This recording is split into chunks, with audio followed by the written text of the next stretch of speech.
सबसे पहले मेरा आप सभी को प्यार भरा प्रणाम। मैं मधु जोशी स्वागत करती हूँ आपका अपने YouTube चैनल मधु गढ़वाली 121 पे। तो दोस्तों, आज की वीडियो में मैं आपको बताऊंगी गाय की सेवा करने से हमें कौन सा फल मिलता है। क्या आप जानते हैं कि गाय माता को एक रोटी खिलाने से कौन सा फल मिलता है? आखिर गाय माता को एक रोटी खिलाने से हमारे कौन से पाप नष्ट हो जाते हैं? जैसा कि आप सभी जानते हैं कि हमारे हिंदू धर्म में गाय माता को माता कहा जाता है और गाय माता की पूजा भी की जाती है। इस ब्रह्मांड में गाय ही एक पशु है जिसकी पूजा आराधना और सेवा करने से गरीब से गरीब व्यक्ति भी अमीर बन सकता है। गाय की पूजा करने से समस्त मनोकामनाएं तुरंत पूर्ण हो जाती है। गाय माता के शरीर में कई कोटि देवी देवताओं का वास होता है। इस वजह से गाय माता की पूजा करने से हमें समस्त देवी देवताओं का आशीर्वाद एक साथ प्राप्त होता है।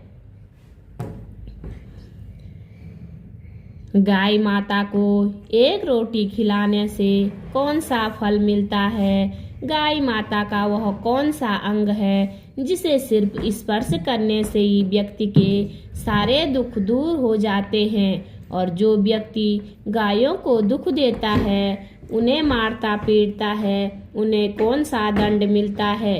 और बार भगवान शिव कैलाश पर्वत पर विराजमान थे, तभी अचानक से नारद जी नारायण नारायण का जाप करते हुए उनके पास आते हैं और भगवान शिव जी को प्रणाम करते हैं। भगवान शिव देवर्षि नारद से कहते हैं, कहिए नारद जी, किस प्रयोजन से आना हुआ? तब देवर्षि नारद कहते हैं कि देवों के देव महादेव, आप तो त्रिकालदर्शी हैं। आपको तो मेरे आने का उद्देश्य भी पता होगा कि मैं आपके पास क्यों आया हूँ, लेकिन आप फिर भी यह प्रश्न कर रहे हैं। तो तब भगवान शिव कहते हैं, नारद, हम आपकी दुविधा तो समझते हैं। आप बिल्कुल निश्चिंत होकर हमसे अपने प्रश्नों को पूछे, हम आपके प्रश्नों का उत्तर अवश्य देंगे। तब नारद बोले, हे प्रभु, अभी अभी मैंने देखा कि कुछ लोग गौ माता की पूजा कर रहे थे और उन्हें रोटियां खिला रहे थे, उनकी सेवा कर रहे थे। हे प्रभु, मैं आपसे गाय को रोटी खिलाने का महत्व जानना चाहता हूँ। और जो व्यक्ति गायों की सेवा करता है, उनकी पूजा करता है, उन्हें कौन सा फल मिलता है? वही दूसरी तरफ मैंने देखा कि कुछ लोग गाय माता पर अत्याचार कर रहे थे, उन्हें ऐसा करने पर कौन सा दंड मिलता है? और मेरी यह जानने की तीव्र इच्छा हो रही है। तब भगवान शिव मुस्कुराते हुए कहते हैं, हे नारद, आपके यह सभी प्रश्न बहुत ही महत्वपूर्ण हैं और आपने इन सभी प्रश्नों को पूछकर पूरे ब्रह्मांड का उद्धार कर दिया है। लेकिन मैं आपको आपके इन प्रश्नों का उत्तर देने से पहले एक अत्यंत दुर्लभ कथा सुनाना चाहता हूँ। जो भी भक्त इस कथा को पूरा सुनते हैं, मैं उसके समस्त अपराध माफ करता हूँ। भगवान शिव कहते हैं, हे नारद, भारत के रायपुर शहर में गोपाल नाम का एक धनवान सेठ रहता था। वह प्रतिदिन ईश्वर की पूजा आराधना करता था। उसके जीवन में कोई ही दुख दर्द नहीं था। वह सुखपूर्वक अपने जीवन का निर्वाहन करता था। लेकिन कहते हैं ना कि सुख और दुख के बिना मनुष्य बिना जल के मछली के समान होता है। इसलिए मनुष्यों के जीवन में सुख के साथ दुख का आगमन होना ही चाहिए। उस सेठ के साथ भी ऐसा ही कुछ हुआ। उसके जीवन में सिर्फ एक ही दुख था कि उसको अभी तक संतान प्राप्ति का सुख नहीं मिला था। इस वजह से वह बहुत ही दुखी रहता था। उसने अपनी पत्नी को वेदों को दिखाया, लेकिन उसे संतान की प्राप्ति नहीं हो रही थी। एक दिन गोपाल अपने किसी कार्य से किसी नगर की तरफ जा रहा था। तब उसने देखा कि एक तपस्वी महात्मा जी अपनी साधना में लीन है। तब वह गोपाल महात्मा जी के पास रुक जाता है। कुछ देर ऐसे ही बैठने के बाद तपस्वी महात्मा जी अपनी आंखें खोलते हैं तो वह गोपाल उन महात्मा जी से कहता है कि महाराज, मैं अपने जीवन में बहुत ही परेशान हूँ। कृपया आप मुझे इस कष्ट से मुक्ति दिलाने की कृपा करें। तब वे महात्मा जी उस गोपाल नाम के सेठ से कहते हैं कि वत्स, तुझे किस बात का कष्ट है? लगता नहीं है कि तुझे कोई कष्ट भी होगा। फिर गोपाल बड़े ही दुखी भाव से कहता है, महाराज, मेरा कष्ट यह है कि मेरे विवाह को कई वर्ष हो चुके हैं, लेकिन अभी तक मुझे संतान की प्राप्ति नहीं हुई है। कृपया आप मुझे यह बताने का कष्ट करें कि मुझे संतान की प्राप्ति क्यों नहीं हो रही है, और आप कृपा करके मुझे संतान प्राप्ति का उपाय भी बताइए, जिसे करने के बाद मुझे संतान का सुख मिल सके। तब वे महात्मा जी अपने अंदर मन की शक्ति से उस गोपाल नाम के सेठ के जीवन में घटित सभी घटनाओं को देख लेते हैं और क्रोध में उस सेठ से कहते हैं, अरे मूर्ख मानव, तूने घोर पाप किया है। क्या तुझे याद नहीं है कि एक बार जब तू किसी नगर को जा रहा था, तब एक वृक्ष के नीचे एक गाय अपने बछड़े के पास भूख प्यास से तड़प रही थी। तब तूने न तो उस गाय को भोजन करवाया और ना ही तूने उस गाय को प्रणाम किया। उस गाय ने तुझसे सहायता भी मांगी थी, लेकिन तूने उस दिन उस गाय माता की पुकार को सुनकर भी नज़रअंदाज कर दिया था, और तेरी इस उदंडता को देखकर उस गाय ने तुझे संतान न होने का श्राप दे दिया था। जो भी व्यक्ति गाय माता को कष्ट में देखकर उसकी सहायता नहीं करती है, उस व्यक्ति को घोर पाप लगता है। आगे भगवान शिव देवर्षि नारद से कहते हैं कि नारद, इस प्रकार उन महात्मा जी ने उस गोपाल नाम के सेठ को उसके पापों के बारे में बता दिया। तब वह सेठ रोते हुए कहता है, हे महाराज, मुझसे इतना बड़ा पाप कैसे हो गया? मुझे अपने आप से घृणा हो रही है। मेरी वजह से उस गाय और उसके बछड़े को इतना दुख सहना पड़ा। फिर वह गोपाल नाम का सेठ महात्मा जी से कहता है कि गुरुदेव, मैं अपने इस पाप का पश्चाताप करना चाहता हूँ। मैं जानता हूँ कि मेरा अपराध क्षमा योग्य नहीं है, लेकिन फिर भी मैं अपनी इस भूल का प्रायश्चित करना चाहता हूँ।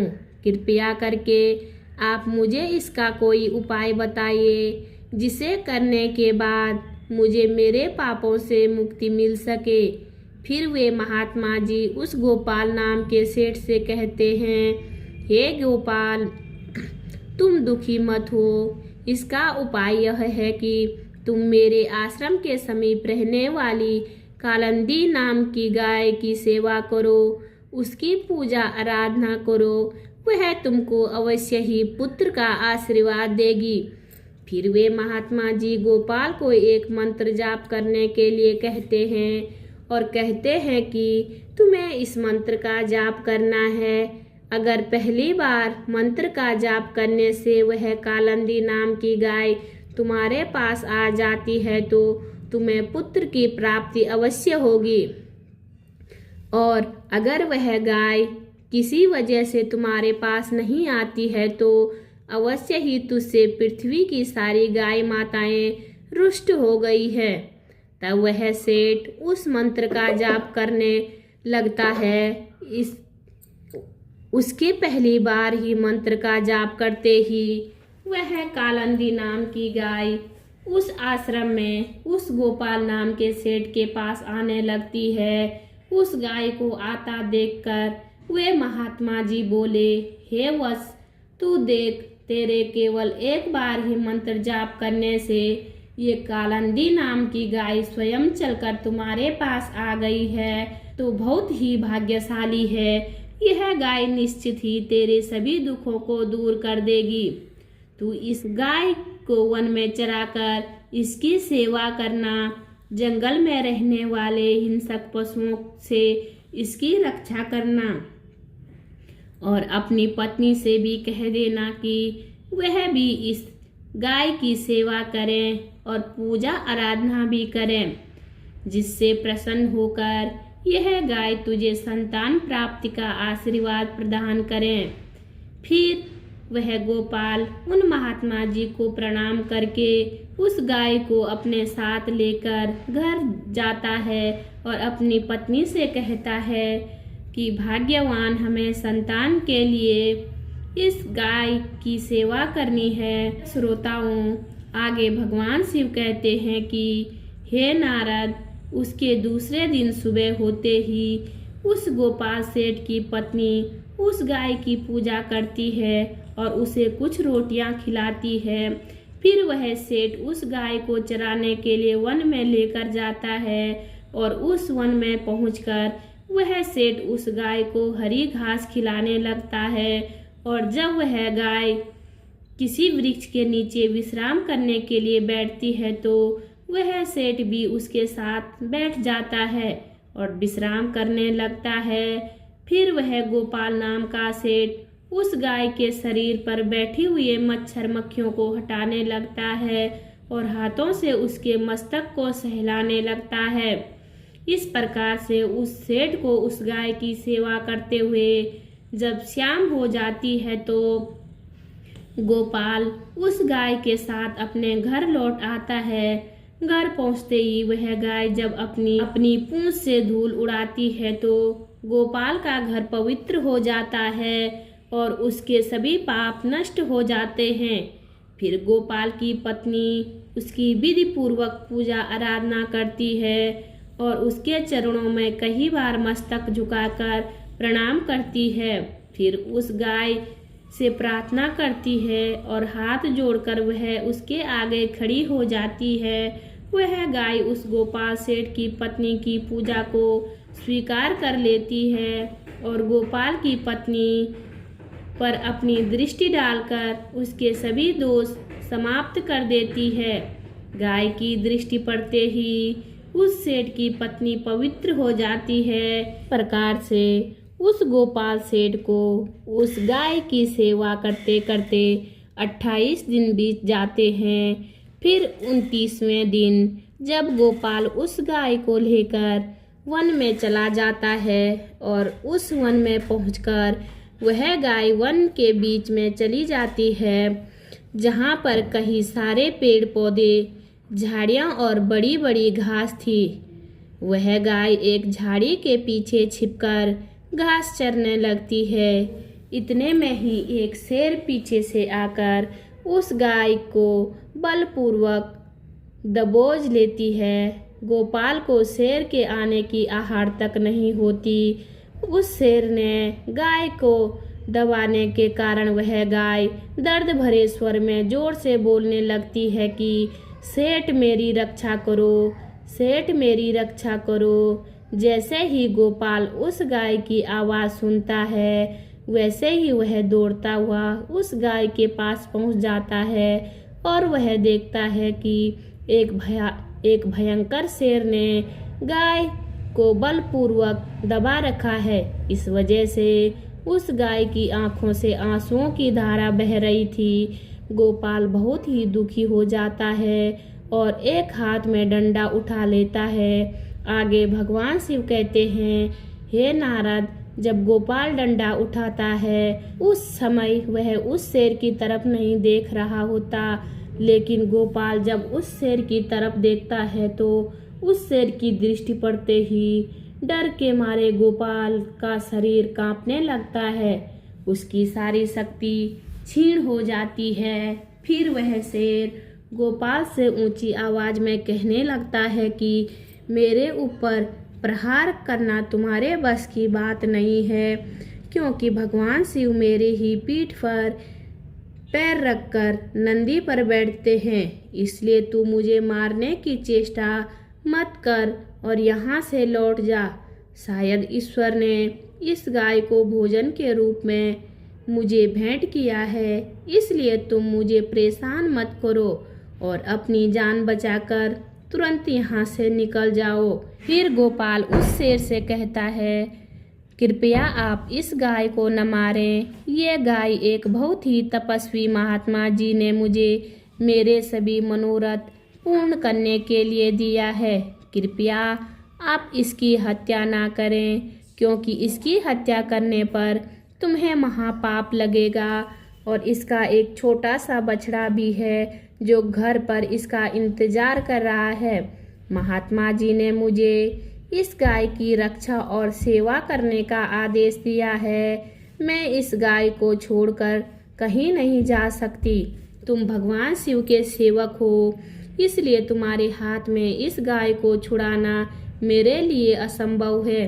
इसलिए हे मृगराज, मेरी आपसे विनती है कि आप इस गाय को छोड़ दीजिए। इसके बदले में आपको अपना पूरा शरीर समर्पित करता हूँ।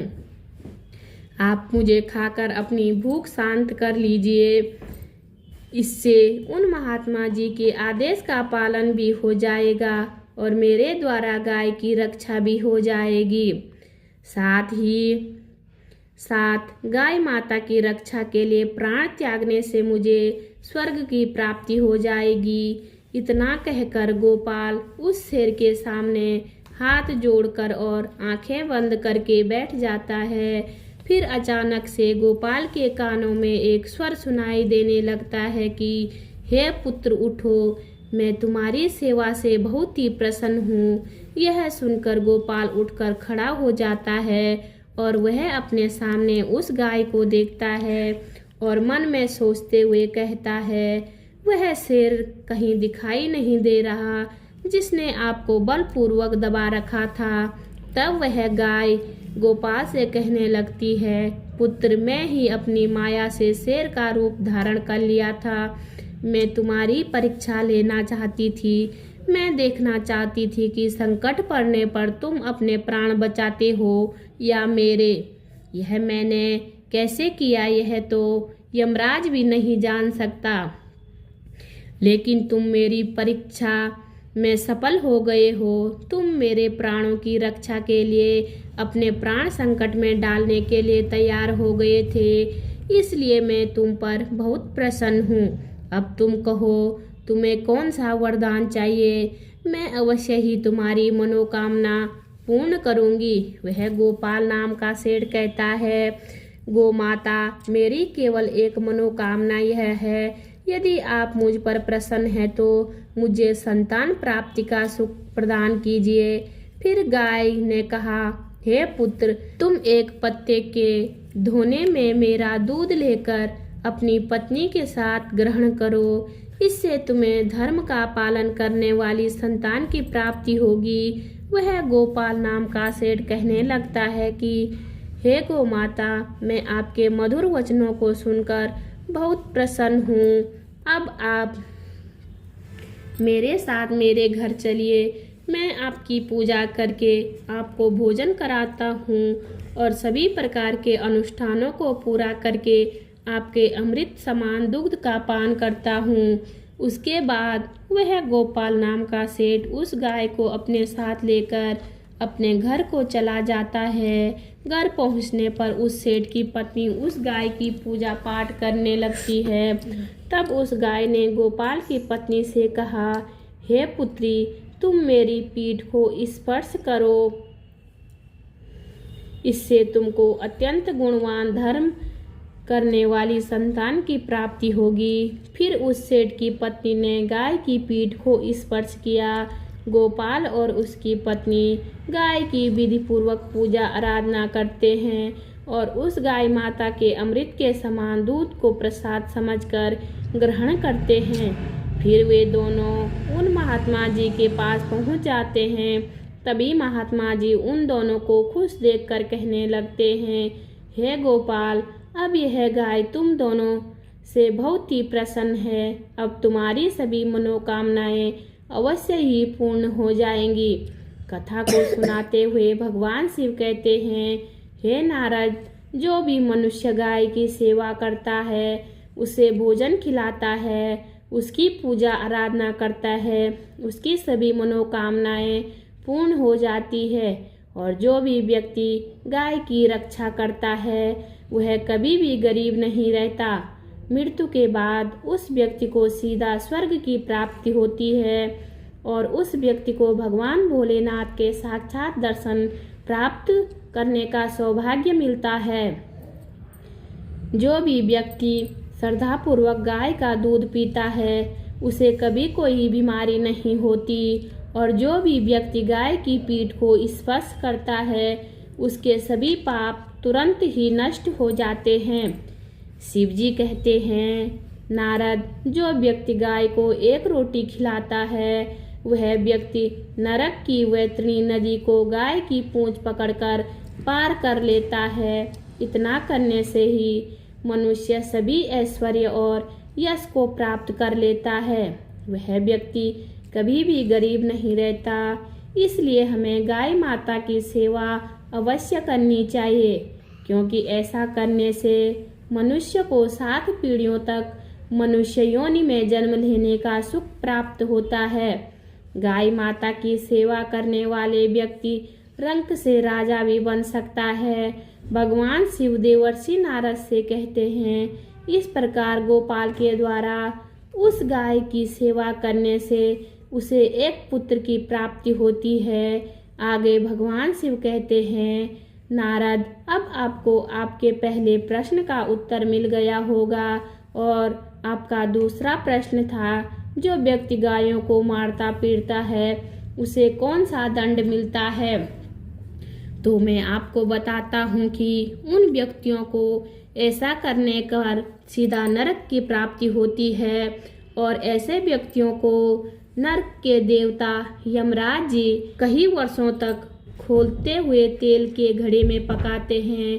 प्रिय श्रोताओं, भगवान शिव नारद जी से कहते हैं, हे मुनीश्वर, आपको अपने प्रश्नों के उत्तर मिल ही गए होंगे।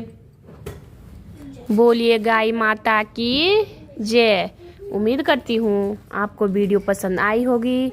वीडियो पसंद आए तो वीडियो पे लाइक कीजिए, कमेंट कीजिए, अपने दोस्तों के साथ शेयर कीजिए। चैनल पे नए हो तो सब्सक्राइब ज़रूर कीजिए। मैं मधु जोशी मिलती हूँ आपको अगली वीडियो में।